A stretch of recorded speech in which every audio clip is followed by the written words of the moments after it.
안녕하세요, 여러분. 오늘도 함께 해주셔서 감사합니다.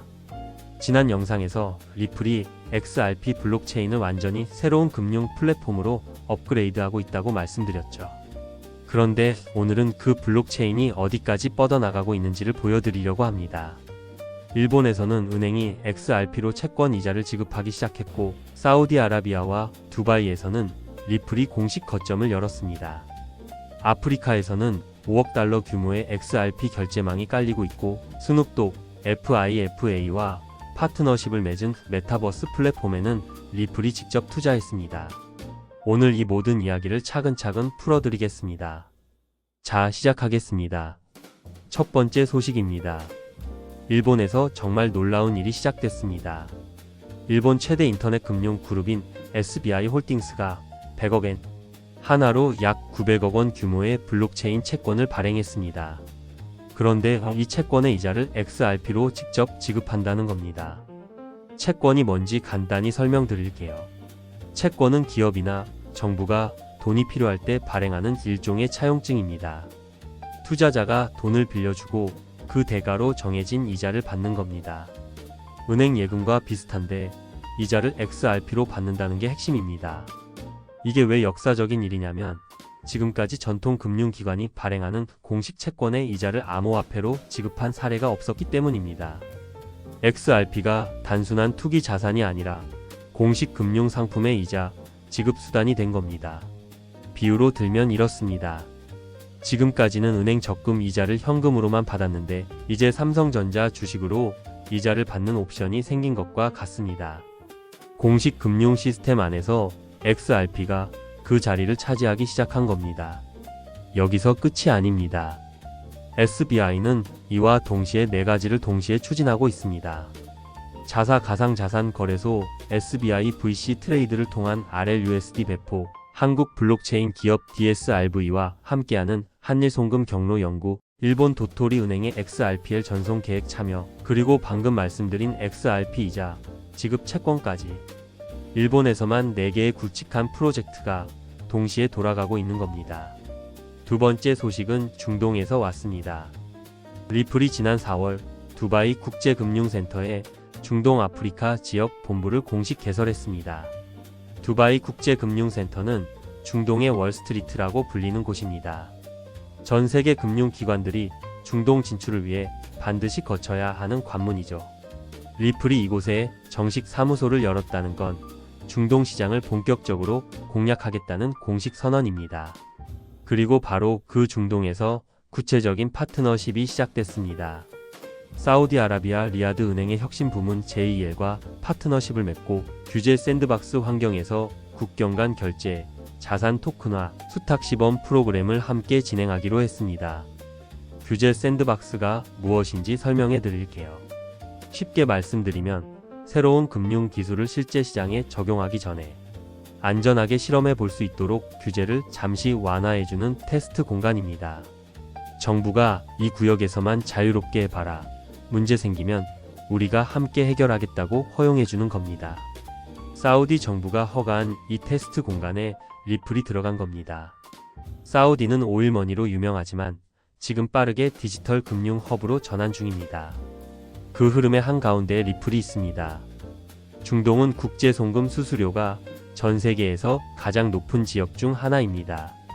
외국인 노동자들이 본국으로 돈을 보낼 때 막대한 수수료를 내야 하는데, 리플의 기술로 이 문제를 해결하는 구조입니다. 세 번째 소식은 아프리카입니다. 트라이던트 디지털이라는 회사와 리플이 함께 아프리카 결제 경로를 겨냥한 5억 달러, 하나로 약 7,300억 원 규모의 XRP 재무 계획을 추진 중입니다. 아프리카는 전 세계에서 국제 송금 수수료가 가장 비싼 지역입니다. 아프리카에서 일하는 분들이 가족에게 돈을 보낼 때 평균 10%의 수수료가 붙습니다. 100만 원을 보내면 10만 원이 그냥 사라지는 겁니다. XRP를 활용하면 이 수수료가 거의 0에 가까워집니다. 아프리카 54개국 10억 명 이상의 인구에게 이 변화가 일어난다면 어떤 의미인지 생각해보세요. 아프리카는 또한 스마트폰 보급률은 높아지는데, 은행 계좌가 없는 인구, 즉 비은행 인구가 전 세계에서 가장 많은 대륙입니다. 은행 계좌 없이 스마트폰만으로 금융 서비스를 이용할 수 있게 해주는 XRP의 역할이 아프리카에서 특히 빛을 발할 수 있는 이유입니다. 자, 이번엔 조금 다른 이야기입니다. 리플이 금융을 넘어 메타버스와 AI 분야로 손을 뻗기 시작했습니다. 리플랩스가 퓨처버스라는 AI 메타버스 플랫폼에 직접 투자했습니다. 이 투자로 퓨처버스는 5,400만 달러, 한화로 약 788억 원의 투자금을 확보했습니다. 퓨처버스가 어떤 회사인지 아시면 더 흥미로우실 겁니다. 이 회사는 FIFA 마스터카드, 스눕독, 키아누 리브스와 이미 파트너십을 맺은 회사입니다. 쉽게 말씀드리면 전 세계 스포츠, 엔터테인먼트, 할리우드 스타들이 함께하는 메타버스 생태계를 만드는 회사입니다. 리플이 여기에 투자한 이유가 뭘까요? 생각해 보세요. 메타버스 안에서 아이템을 사고 캐릭터를 거래하고 게임 아이템에 돈을 쓰는 행위들이 모두 결제입니다. 그리고 이 결제가 전 세계 사람들 사이에서 실시간으로 일어납니다. 국경도 없고 시간도 없습니다.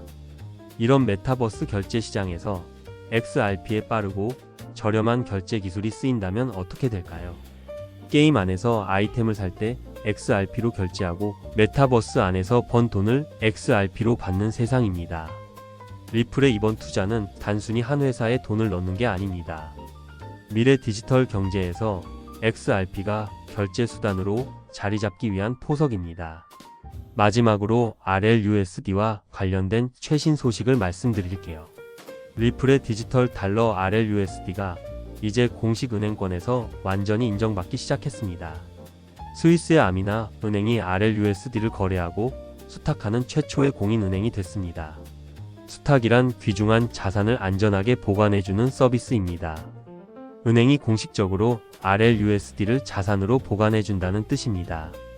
더 중요한 것은 BNY 멜론입니다. BNY 멜론은 1784년에 설립된 미국에서 가장 오래된 은행입니다. 무려 240년 역사를 가진 이 은행이 RLUSD 준비금의 공식 수탁기관이 됐습니다. 비유하면 이렇습니다. 동네 새 식당이 문을 열었는데 240년 역사를 가진 미슐랭 3스타 레스토랑이 그 식당의 식재료를 공식 보증해준 것과 같습니다. 그 보증 자체가 품질 인증서가 되는 거죠. RLUSD가 이 수준의 신뢰를 얻었다는 건 이제 전통 금융 시스템이 RLUSD를 진지한 금융 자산으로 받아들이기 시작했다는 신호입니다. 오늘 내용을 한 줄로 정리하면 이렇습니다. 리플은 지금 동시에 네 방향으로 뻗어나가고 있습니다.